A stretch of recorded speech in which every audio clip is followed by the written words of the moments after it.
राधे राधे। जय श्री राम, जय सीताराम, जय सिया राम। दोस्तों, ब्रह्म मुहूर्त का रहस्य चाहे कितना भी अभागा मनुष्य हो, सुबह 3 बजे से 6 बजे उठकर ब्रह्म मुहूर्त में ये काम कर दो, जो चाहोगे वह मिलेगा। एक समय की बात है, माता पार्वती ने भगवान शिव से पूछा, स्वामी मैंने देखा कि चाहे कितना भी अभागा मनुष्य हो, अगर वह सुबह के समय ब्रह्म मुहूर्त में उठता है तो वह बहुत सुखी रहता है। ऐसा क्यों है? मुझे ब्रह्म मुहूर्त का रहस्य बताएं। लेकिन जानने से पहले जो भगवान शिव के सच्चे भक्त हैं वह आपके अपने प्रीति भक्ति चैनल को सब्सक्राइब करें और कमेंट में हर हर महादेव जरूर लिखें। तब भगवान शिव ने कहा, हे देवी, मैं आपको इस प्रश्न का उत्तर एक कथा के माध्यम से बताऊंगा। कृपया आप इस कथा को ध्यान पूर्वक सुनना, और जो भी मनुष्य इस कथा को पूरा सुनेगा तो वह कभी भी किसी भी अफसर को अपने हाथ से जाने नहीं देगा। ब्रह्म मुहूर्त का रहस्य जानकर पूरा जीवन बदल जाएगा। भगवान शिव कथा को सुनाना प्रारंभ करते हैं और माता पार्वती से कहते हैं, बहुत समय पहले की बात है, काशी में दीनू नाम का एक लड़का रहता था। वह लड़का बहुत ही अच्छा था, लेकिन उसकी एक गलत आदत थी, वह देर तक सोता रहता था। सुबह उसे जगाने के लिए घर वाले कई प्रयास करते थे, परंतु वह रोजाना सुबह देर तक उठता था। वह लड़का कभी भी 9 बजे से पहले नहीं उठता था। जब वह लड़का था बालक था, तब परिवार वालों ने सोचा कि जब ये बड़ा हो जाएगा तो इसकी आदत में सुधार हो जाएगा, परंतु वह लड़का जैसे जैसे बड़ा होता गया उसकी ये आदत और भी ज्यादा गहरी होती चली गई और दुनिया इधर से उधर हो सकती थी, लेकिन वह लड़का कभी भी जल्दी नहीं उठ पाता था। उसके पिता उसकी इस आदत से बहुत ज्यादा परेशान रहने लगे थे। उस लड़के को नकारात्मक शक्तियों ने घेर लिया था। वह सभी को पलटकर जवाब देता था और दिन भर उदास रहता था। इसका असर उसके स्वास्थ्य पर भी पड़ रहा था। जब उस लड़के को ये पता लगा कि उसके सारे मित्र सफलता को प्राप्त कर चुके हैं, तब वह और भी ज्यादा चिंतित रहने लगा और ईश्वर को कोसने लगा। वह बार बार यही कहता था कि मेरी किस्मत ही खराब है, परंतु उसके पिताजी अच्छी तरह से जानते थे उस लड़के के असफल होने के कारण पीछे क्या कारण है। भगवान शिव ने कहा, हे देवी, फिर एक दिन की बात है, उसके पिताजी को किसी सन्यासी के बारे में पता चल गया, तो तुरंत वह अपने बेटे की समस्या को लेकर उस सन्यासी के पास जा पहुंचे और सन्यासी को बड़े ही विस्तार से अपने बेटे की आदतों के बारे में बताया। फिर सन्यासी ने कहा कि कल आप अपने बेटे को इस आश्रम में आने को कहना, और फिर उस लड़के का पिता अपने घर की ओर चला आया। उसे पता था कि अगर मैं सीधे तरीके से अपने बेटे को सन्यासी से मिलने के लिए कहूँगा तो वह कभी भी तैयार नहीं होगा। उसने अपने बेटे को अपने पास बुलाया और कहा, तुम्हारे सारे मित्र जीवन में सफलता प्राप्त कर चुके हैं, क्या तुम सफल होना नहीं चाहते हो? लड़के ने उत्तर दिया कि जरूर पिताजी, परंतु जब भी मैं अपने मित्रों से उनकी सफलता का रहस्य पूछता हूँ तो वह मुझे कुछ नहीं बताते हैं। भगवान शिव ने कहा, हे देवी, उत्तर में उसके पिताजी ने कहा कि मुझे ये रहस्य पता चल गया है कि वह सभी क्यों सफल होते जा रहे हैं।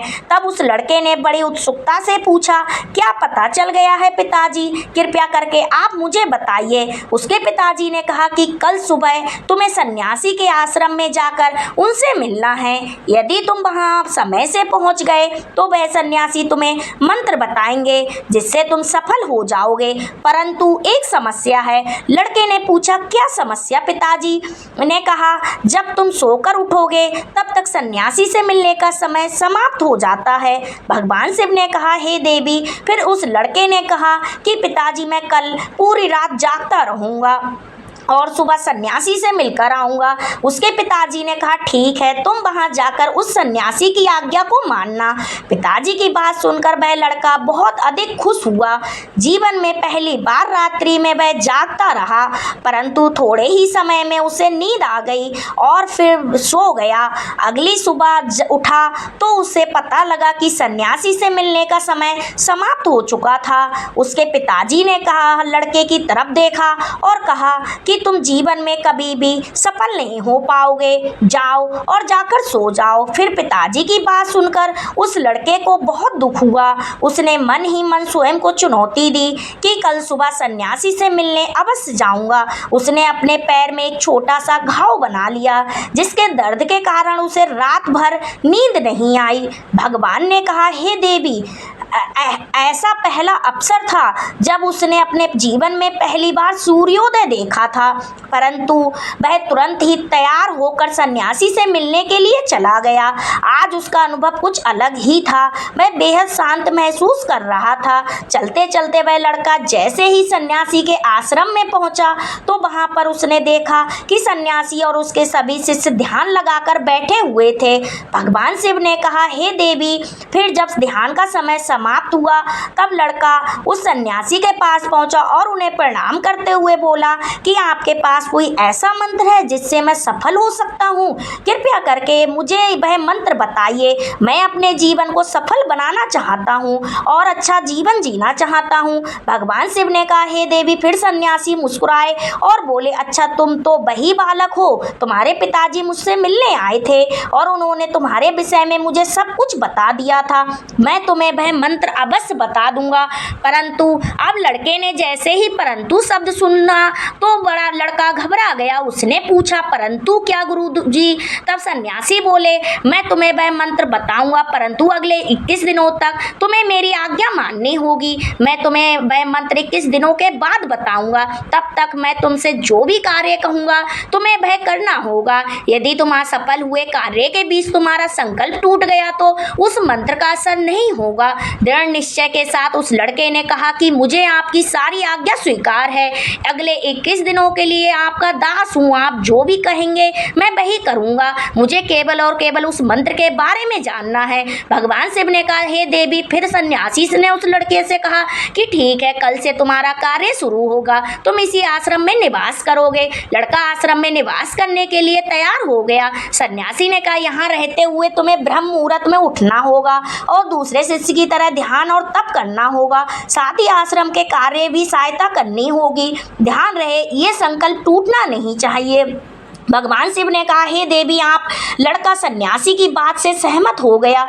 अगले दिन से उसके कार्य के दिन की शुरुआत थी। इस बार उसने दृढ़ निश्चय किया, परंतु 1 सप्ताह बीतने के पश्चात ही उसका संकल्प टूट गया और वह 8वें दिन तक देर तक सोता रहा। जब नींद से जागा तो उसने देखा कि मुझसे कितनी बड़ी भूल हो गई और वह रोते हुए सन्यासी के पास पहुंचा और कहने लगा कि हे गुरुदेव, मेरा संकल्प टूट गया। अब मैं जीवन में कभी सफल नहीं हो पाऊंगा। सन्यासी ने उसे समझाते हुए कहा कि एक बार फिर से शुरुआत करो, फिर से संकल्प करो। फिर लड़के ने सन्यासी से पूछा, सुबह उठना इतना आवश्यक क्यों है और यहाँ पर सभी लोग इतनी जल्दी क्यों उठ जाते हैं? भगवान शिव ने कहा, हे देवी। तब सन्यासी ने लड़के को समझाते हुए कहा कि सुबह यानी ब्रह्म मुहूर्त में उठने के पीछे बहुत बड़ा विज्ञान छिपा हुआ है। लड़के ने कहा, कृपया करके मुझे वह विज्ञान बताने की कृपा करें। सन्यासी ने कहा कि रात्रि को 4 पहर में बांटा गया है। पहले रुद्रकाल, जिसका समय 6 बजे से लेकर 9 बजे तक होता है। दूसरा राक्षस काल, जिसका समय रात्रि 9 बजे से 12 बजे तक होता है। तीसरा गंधर्व काल, जिसका समय रात्रि 12 बजे से 3 बजे तक होता है। और सबसे अंत में जो पहर आता है उसे मनोहर काल कहते हैं। इस समय को ब्रह्म मुहूर्त या अमृत बेला के नाम से भी जाना जाता है। इसका समय 3 बजे से सुबह 6 बजे तक होता है। ये समय वह होता है जब पूरे संसार की नकारात्मक शक्तियां निष्क्रिय अवस्था में होती हैं और सकारात्मक शक्तियां सक्रिय होती हैं। ब्रह्म मुहूर्त ब्रह्मा मुहूर्त का अर्थ देवताओं का समय होता है। भगवान शिव ने कहा, हे देवी। वह सन्यासी आगे कहता है, इस समय देवता धरती पर विचरण कर रहे होते हैं और जागृत मनुष्य पर उनका बड़ा ही सकारात्मक प्रभाव पड़ता है।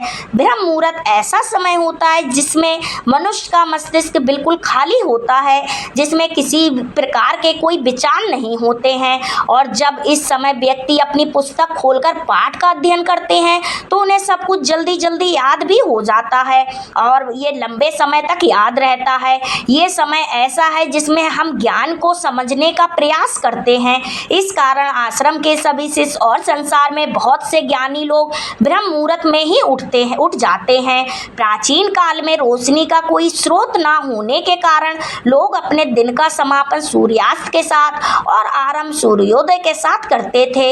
ये एक तरीका जिससे मानव जीवन प्रकृति के साथ तालमेल बनाकर चलता है।